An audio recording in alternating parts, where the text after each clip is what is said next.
Hello and welcome to this Come to Jesus Daily devotional. And today we continue in the Gospel of Luke. Let's read from Luke 6, 46 to 49.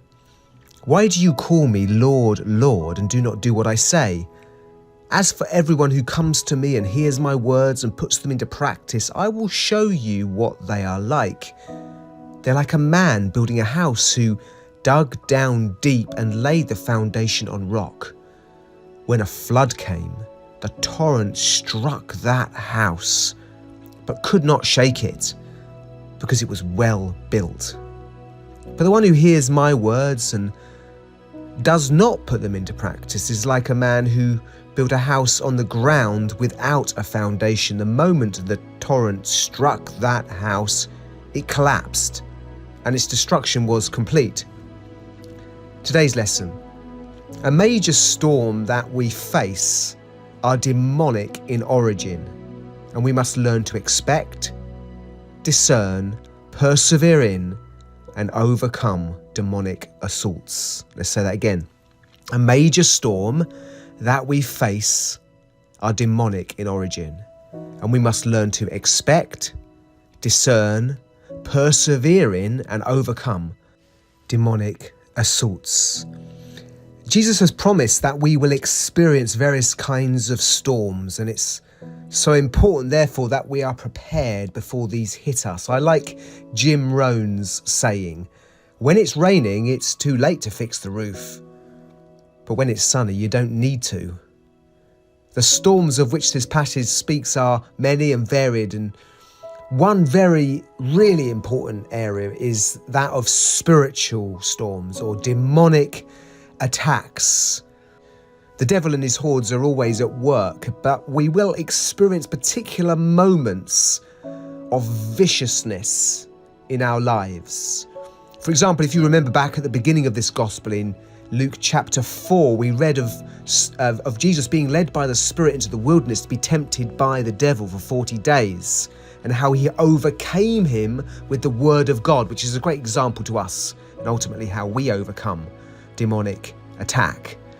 And we read in Luke 4:13, when the devil had finished all his tempting, he left him for an opportune time. Now, of course, the devil was still at work, but he was going to come back at an opportune time. Just what I'm talking about.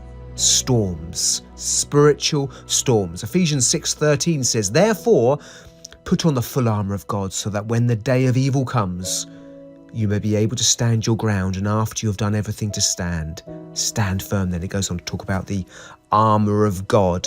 This day of evil, it says here, day of evil, are moments when we recognise that we are under particular spiritual assault, just like Jesus in the wilderness.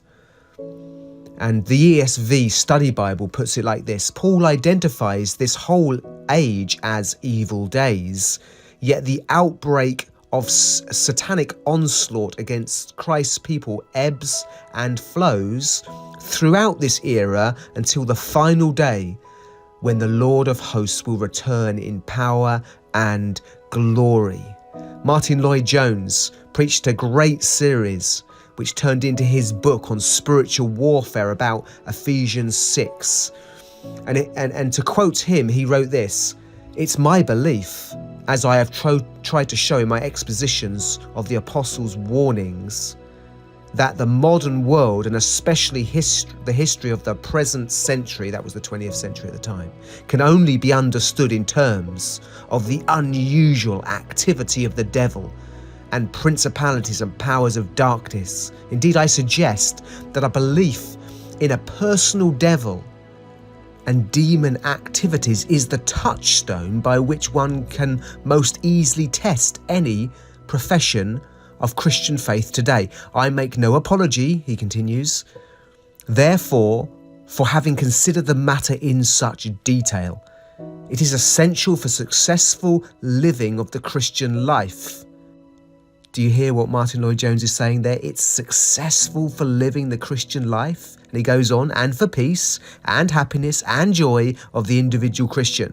and also for the prosperity of the church in general. In a world of collapsing institutions, moral chaos, and increasing violence, never was it more important to trace the hand of the prince of the power of the air, the spirit that now works in the children of disobedience, and then not only to learn to wrestle with him and his forces, but also to overcome him by the blood of the Lamb and the word of their testimony.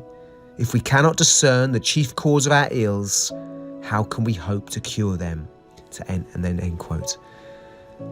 John in the book of Revelation speaks of Satan and his followers' expulsion from heaven. He writes this in Revelation 12:1. The great dragon was hurled down, that ancient serpent called the devil or Satan, who leads the whole world astray. He was hurled to the earth and his angels with him. Wow, it's quite moving, isn't it? Quite powerful writing. The great dragon hurled down. Our great foe leads the whole world astray, or deceives the whole world in many ways. Here are a few ways.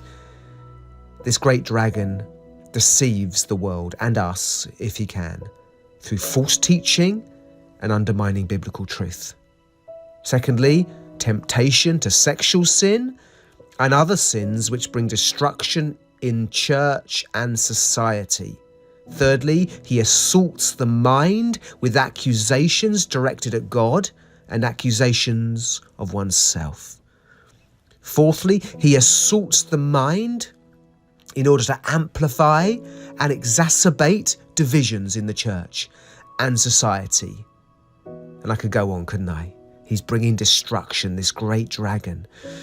These spiritual storms will test the quality of our building. If our churches and lives fall apart because of demonic attack, it reveals that we have not listened and obeyed Jesus about this danger. Jesus, in his word, inspired James to write this in James 4:7. Submit yourselves then to God, resist the devil, and he will flee from you. So in response, a major storm that we face are demonic in origin, and we must learn to expect, discern, persevere in, and overcome such assaults. Following on from what we read of the great dragon in Revelation 12:9 being hurled down, it continues to show us how we are to have victory and remain standing in these storms. In Revelation 12:11, they triumphed over him by the blood of the Lamb, by the word of their testimony. They did not love their lives so much as to shrink from death. And that is a big verse, it's got a lot in it, and I leave you to meditate on it and think about it. But simply put, our victory over the devil is through our faith in what the death or the blood of Christ has achieved, and our preparedness to confess it openly. The great foundation, the rock on which we build, is what Jesus teaches, and central to this is what the cross achieves for us. God bless you.